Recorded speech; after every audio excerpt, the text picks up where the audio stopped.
A paz do Senhor para todos. Hoje iniciaremos o primeiro trimestre do ano de 2024. Nesse trimestre nós vamos falar sobre o corpo de Cristo, que é a Igreja de Cristo. Nós fazemos parte dessa igreja. Nós somos membros do corpo de Cristo. A primeira lição tem por título A Origem da Igreja.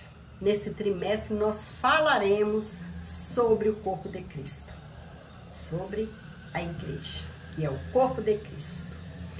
O texto áureo que se encontra em Atos 2, versículo 38, nos diz: E disse-lhes Pedro, arrependei-vos, e cada um de vós seja batizado em nome de Jesus Cristo para perdão dos pecados, e recebereis o dom do Espírito Santo. A verdade prática: a igreja é a família de Deus, comprada com o sangue de Cristo e selada com o Espírito Santo. A igreja foi comprada com o sangue de Cristo e selada com o Espírito Santo. Uma rápida leitura do Novo Testamento é suficiente para percebermos o que a igreja é de fato e que importância ela tem. Para os apóstolos e os primeiros cristãos, a igreja era relevante. Paulo, por exemplo, a denominou de coluna e firmeza da verdade. E Pedro a chamou de geração eleita. Nesta lição mostraremos o que a Bíblia de fato revela sobre a Igreja de Deus. Veremos que a Igreja de Deus, longe de ser meramente uma associação de pessoas, é uma instituição divina. O povo de Deus na Bíblia e na história. No Antigo Testamento, o termo hebraico, Kaol, é usado para se referir a um ajuntamento do povo de Deus debaixo do antigo pacto. Nesse aspecto, o seu uso é o de uma convocação para uma assembleia, ou o ato de reunir-se em uma assembleia. Dessa forma, Kaol é descrito como o povo reunido, congregação do povo, multidão, congregação de Israel, grande ajuntamento. O termo Kaol, portanto, no contexto do Antigo Testamento, se refere ao Israel étnico, uma nação que se juntava ou reunia tanto com fins culticos ou não. No Novo Testamento, o termo grego, eclesia, se refere à igreja cristã. Contudo, no contexto neotestamentário, o seu sentido diferirá de que lhe é dado no Antigo Testamento, tanto na forma como na função. Não é apenas uma raça ou nação, mas todos aqueles de diferentes raças e nações que foram comprados pelo sangue de Cristo. Assim, o seu sentido no Novo Testamento é majoritariamente sacro, isto é, de uma assembleia de crentes que se juntaram para adorar a Deus. Não é apenas um ajuntamento de pessoas, mas uma assembleia de crentes regenerados que se reúnem para adorar a Deus. Crentes que se converteram, mudaram de vida e agora adoram a Deus, o único Deus que merece ser adorado. Jesus, por exemplo, usou o termo eclesia com um sentido exclusivo. O povo adquirido pelo sangue, pelo seu sangue, que foi derramado. Dessa forma, o uso paulino Paulino de Eclesia, nas suas epístolas, designa sempre a comunidade dos salvos. Assim vemos Paulo saudando a igreja, ensinando a igreja, disciplinando o uso dos dons na adoração da igreja e dando diretrizes à igreja. Na história cristã, há quem creia que a igreja subsiste governada pelo sucessor de Pedro e pelos bispos em comunhão com ele. Evidentemente, a tradição protestante rejeita esse conceito, visto que ele não reflete o contexto do Novo Testamento, onde a figura do sucessor de Pedro é totalmente estranha e desconhecida. Após a reforma do século XVI, a tradição protestante procurou dar um sentido bíblico e mais preciso a respeito de uma igreja, a respeito do que uma igreja é de fato. É uma grande denominação protestante, histórica. A igreja é definida como uma congregação local de pessoas regeneradas e batizadas após profissão de fé. Por outro lado, de acordo com um documento de uma grande denominação pentecostal americana, entendemos a igreja como o corpo de Cristo, a habitação de Deus e através do Espírito Santo, com divinas nomeações para cumprimento de sua grande comissão, onde cada crente nascido do Espírito é parte integrante da Assembleia Universal e da Igreja dos primogênitos, que estão inscritos no céu. A igreja como criação divina. A igreja como um ideal de Deus. Desde a eternidade, a igreja estava no coração de Deus e foi idealizada por Ele, por Deus.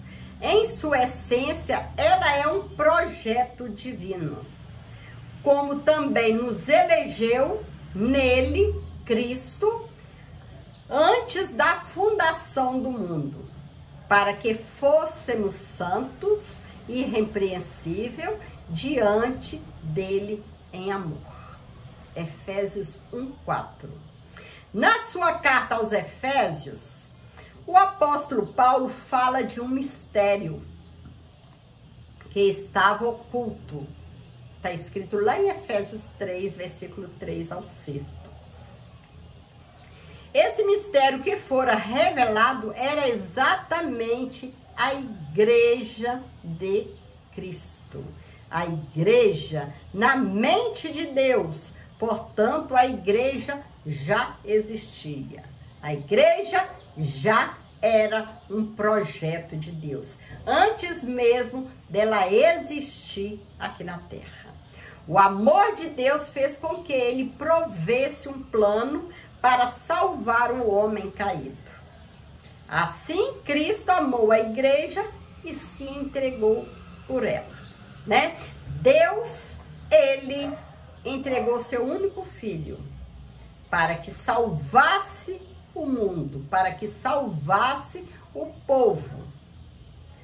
Porque a igreja já era um projeto de Deus. E para que a igreja existisse, era preciso o homem ser restaurado, ser liberto do pecado. Então Deus, ele deu seu Jesus, seu único filho, por amor à sua igreja, para que esse projeto divino se concretizasse. Glória a Deus. E é através do amor de Jesus, do sangue vertido na cruz é que hoje nós podemos dizer que nós somos membros dessa igreja. Nós somos membros do corpo de Cristo. Nós fomos lavados, redimidos no sangue do Senhor, com direito à entrada no céu. Glória a Deus. A igreja como uma realidade concreta. Como vimos, a igreja não ficou apenas na mente de Deus. Ela passou a existir de uma forma concreta. O início da igreja acontece na plenitude dos tempos. Mas vindo à plenitude dos tempos, Deus enviou seu Filho, nascido de mulher, nascido sob a lei, que é Jesus Cristo. Dessa forma, Deus faz congregar em Cristo todas as coisas na dispensação da plenitude dos tempos. Então surge a pergunta: quando a igreja passou a existir de fato?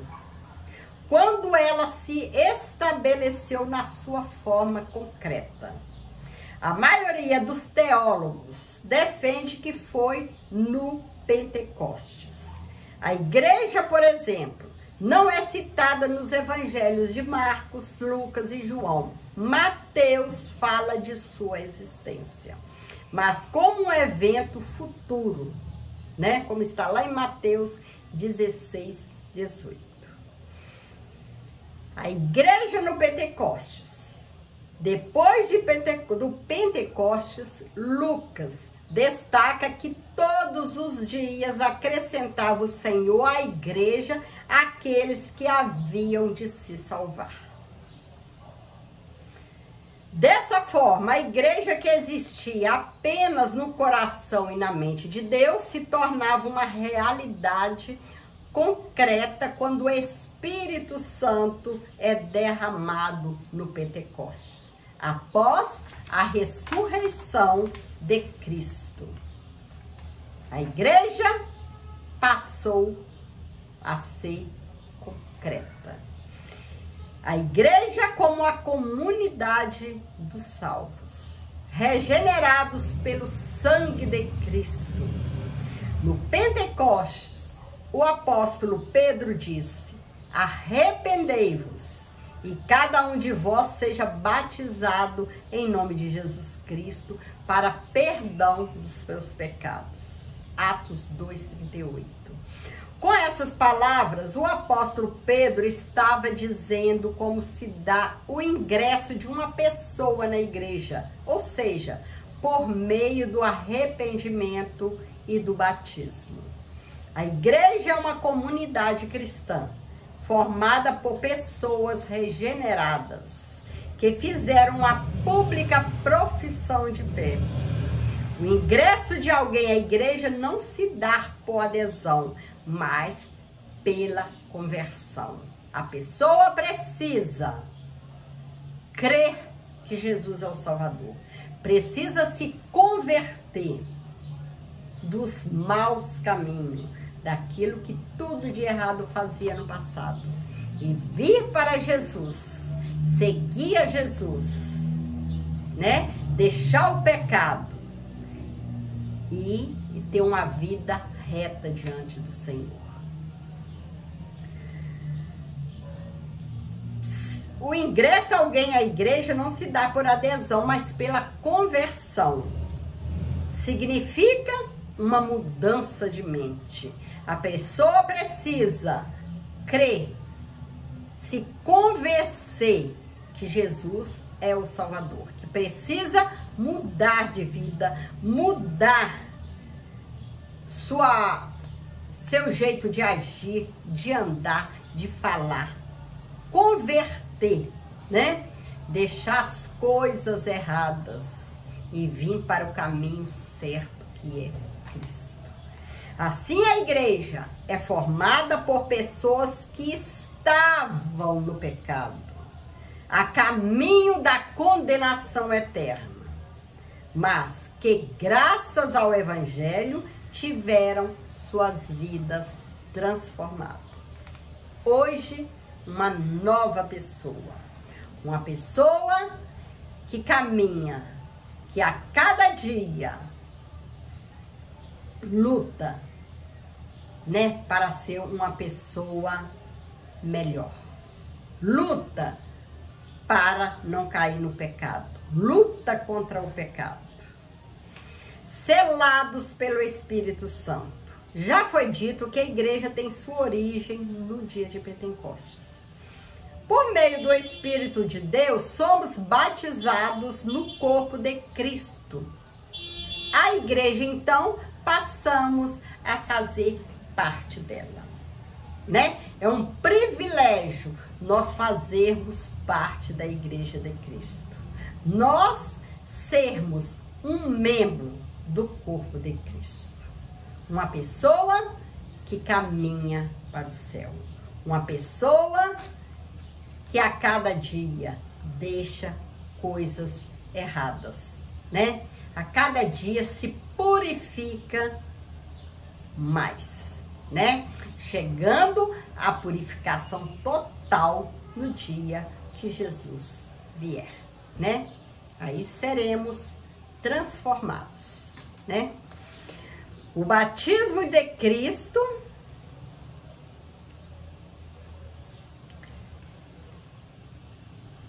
já foi dito que a igreja tem sua origem no dia de Pentecostes. Por meio do Espírito de Deus, somos batizados no corpo de Cristo. A igreja, então, passamos a fazer parte da igreja, né? É exatamente isso que o apóstolo Paulo diz aos Coríntios na sua primeira carta. Pois todos nós fomos batizados em um Espírito, formando um corpo, quer judeus, quer gregos, quer servos, quer livres, a todos, e todos temos bebido de um Espírito. Então a igreja é formada por várias raças, né? Todos que creem em Jesus, todos que faz parte, né, do corpo de Cristo, todos que se convertem, que aceita Jesus, que deixa o pecado de lado, que a cada dia caminha, né, santificando sua vida a cada dia, faz parte dessa igreja, faz parte da igreja de Cristo, faz parte do corpo de Cristo, é um membro do corpo de Cristo. Então, independente de raça, Jesus veio para todos, independente de raça, de cor, de situação financeira. Jesus, ele veio para salvar a humanidade. Todos aqueles que creem será salvo. O batismo de Cristo e do Espírito Santo. O apóstolo Pedro, que exortou os presentes no dia de Pentecostes a se arrependerem, também disse: e recebereis o dom do Espírito Santo. Atos 2:38. Assim podemos afirmar que Cristo batizou os crentes com o Espírito e com fogo. Um batismo de capacitação. Enquanto o Espírito os batizou no corpo de Cristo, um batismo de iniciação formando a igreja. Ser batizado com o Espírito Santo é como ser revestido de poder. Revestido de poder, né? Para ter ousadia de pregar o evangelho. Ousadia de trabalhar na obra. Sem medo, né, de levar a palavra do Senhor. Chegamos à conclusão da lição de hoje. Nessa lição vimos como surgiu a igreja fundada por Jesus Cristo. Ela existiu primeiramente no plano de Deus, né? Na mente de Deus, até se estabelecer um Novo Testamento. Após a morte e ressurreição de Cristo e a infusão dos cristãos no corpo de Cristo, por meio do Espírito Santo. A igreja, portanto, não foi idealizada por homem algum, nem tampouco está fundada sobre teses humanas. O seu fundamento é Cristo, que é a cabeça da igreja. Por isso é um grande privilégio fazer parte da igreja, fazer parte do corpo de Cristo, né? Ser um membro desse corpo, né? Fazer parte dessa igreja.